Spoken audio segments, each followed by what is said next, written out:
Phoenix Rising by Michael Anastas. We arrived in San Manuel a few days later. Merlin had successfully made the call, so we weren't surprised that a flyer advertising the Sanctum Cage performance was posted at the gates. San Manuel, I said proudly. My patron saint. I shrugged my shoulders and walked on. It would probably have a little more meaning if I was a Christian, but who cares? A what? All eyes turned towards Ash. What's he talking about? He asked Merlin. Where the hell have you been? Asked Merlin. Oh wait, Shintoism! That's what it is, isn't it? Ash shrugged. What else is there? All the Phoenix trainers stared down at him. Fact is, out of the 10 Phoenix trainers, Ash is the only native Japanese trainer. And all along I thought it was gone, muttered Andrew. That's why I came to this hellhole in the first place. Ash walked on. I take serious offense to that.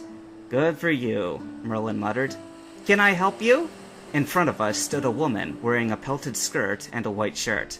If James had been there, he would have probably told us all the disguises he and Jessie had been through. However, from Jessie's old man to James's female bodysuit, this was, without a doubt, the worst disguise we had ever seen. Just play along with her, Merlin whispered. This could be fun. Greetings! Jessie shouted. Welcome to San Manuel! I'm sorry, but I couldn't help but overhear that some of you aren't from around here, and, well, I'm always here for a tourist. Merlin walked up with a smile on his face. Thanks, but... Wait a minute! I know you! You're that Merlin Durai guy, aren't you? She went down on her knees. Oh, I'm your biggest fan! She took out a book. Can I have your autograph? Merlin took Jessie's pen and paper. Hey, you brought your friends! Oh, this is so swell! The entire Birdie Boys are here! Can you sign too? We passed the book around and signed our names.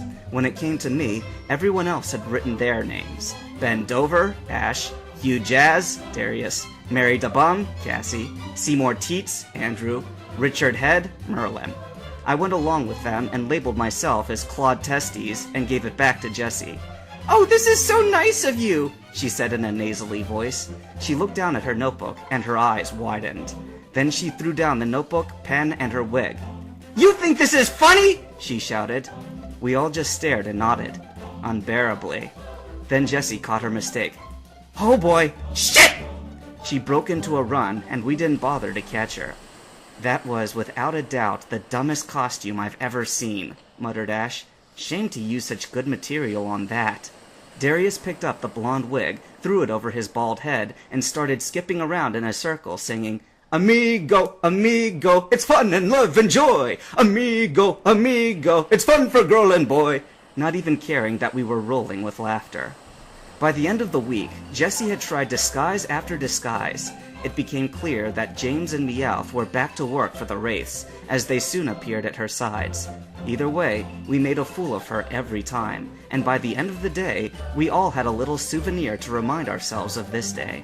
I want a hippopotamus for Christmas, sang Darius while skipping along. Well, time to ring the bells again, proclaimed Ash while doing his hunchback walk. Egg and spam! Egg, bacon, and spam! Egg, bacon, sausage, and spam! Recited Andrew. Give me fuel! Give me fire! Give me that which I desire! Shouted Merlin. Come on, pleaded Faith. Put it on and say it. I groaned, pulled the handkerchief over my head, and shouted out, My brain hurts! Misty stood at the back and shook her head. And we're supposed to save the world? Dear God, if I die, don't let them bring me back until they've come to their senses. Our band of merry fools paraded down the harbor until we came upon the Melbourne, the ship on which Sanctum Cage would be performing. When he saw us, the captain nearly jumped off the ship, had his first mate not been there to catch him. As he came down the plane, we made note of the 2 idiots dressed in sailor outfits with Halloween spray in their hair. Greetings! Shouted the captain, a thin man with an Irish accent. You must be the Phoenix trainers. Captain O'Bannon? I asked, hand extended. The captain shook my hand. Why, yes, you must be Mr. Anastas, trainer of Sanctum Cage. Pleasure to meet you. Faith stepped up beside me. You don't have to kiss up, said Faith, and the captain's hands fell to his sides. If anything, we should be doing you favors. Hey, I know you. You're Faith Anastas. The captain pulled out a notepad. Can I have your autograph? Ash leaned in towards Merlin and whispered, "Mike and his Pokemon have the same last names?" He may or may not have told you, but Anastas is not his real last name, and if you remember from his story, Mike grew up with Faith being the closest thing to a family he had. Whatever. "Oh, thank you," said the captain, as he humbly accepted Faith's signature. "The ship leaves in 10 minutes, so I would suggest going aboard soon. It'll be 3 days before we can reach this refinery you speak of, but I have faith that this will be a pleasant journey for all of us." He stepped back and ran up the plane as the 2 idiot sailors approached. "May we take your bags?" asked the blue-haired, overly feminine sailor. "We'd rather you didn't," said Merlin as he approached. "Oh, but we insist," said the exceptionally evil woman at his side. Merlin dropped his hands. "Just how dumb do you think we are?" He stomped up towards them. "Excuse me? Why would we believe that you are stupid? Come on, you've been giving us this crap all week. I am afraid I don't—" Merlin swiped the hats off their heads. "Hello, rockets!" "No way! How did—" Merlin pushed them out of his way.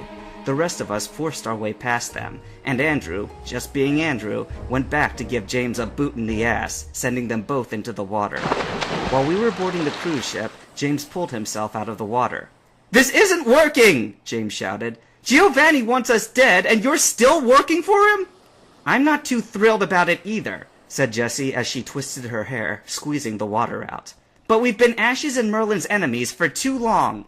They were Giovanni's enemies. We're just the henchmen." He pulled himself out of the water. "I'll go get Meowth. He'll tell you the same thing." "James, You what?"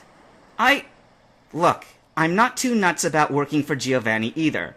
But for Christ's sake, he saved our lives! We've both died twice and lived because of him. And we've died because of his orders. He sent us to Paradise City to get killed. Then he sent you with the suicide bomb to get killed." Jessie was silent as James turned his jacket inside out. "James? Where did you get that?" James had sewn the sign of the phoenix on the back of his jacket. "I made it, and now I'm going to tell Merlin where I stand." Jessie sat there, alone on the harbor, staring down at the red R on her shirt.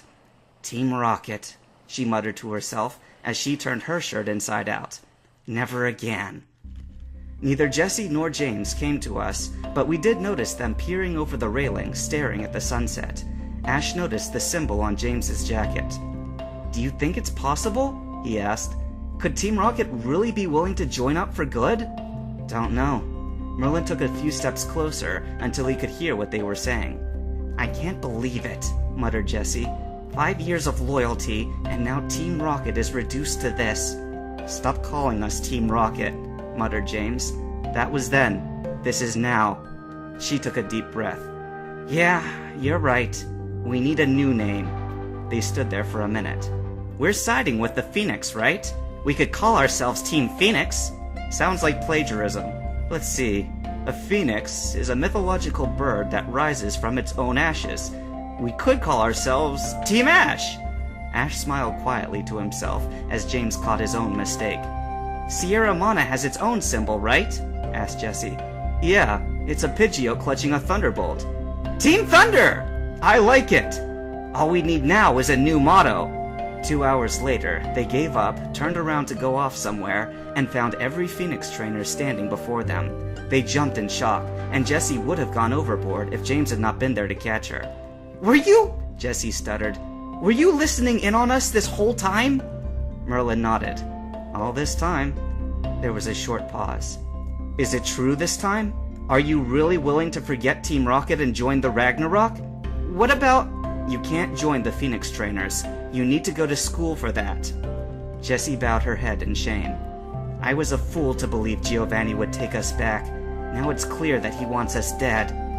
She and Merlin shook hands. "All I ask is that you forgive me for all I have done." "I cannot forgive just yet," said Merlin. "First, you'll have to prove that you mean it this time." "And how do you presume we do that?" asked Jessie, completely dumbfounded. Merlin pointed to a tiny speck on the horizon. "That, my friends, is the oil refinery, the eye of the storm, and from the looks of things, it's going to rain again."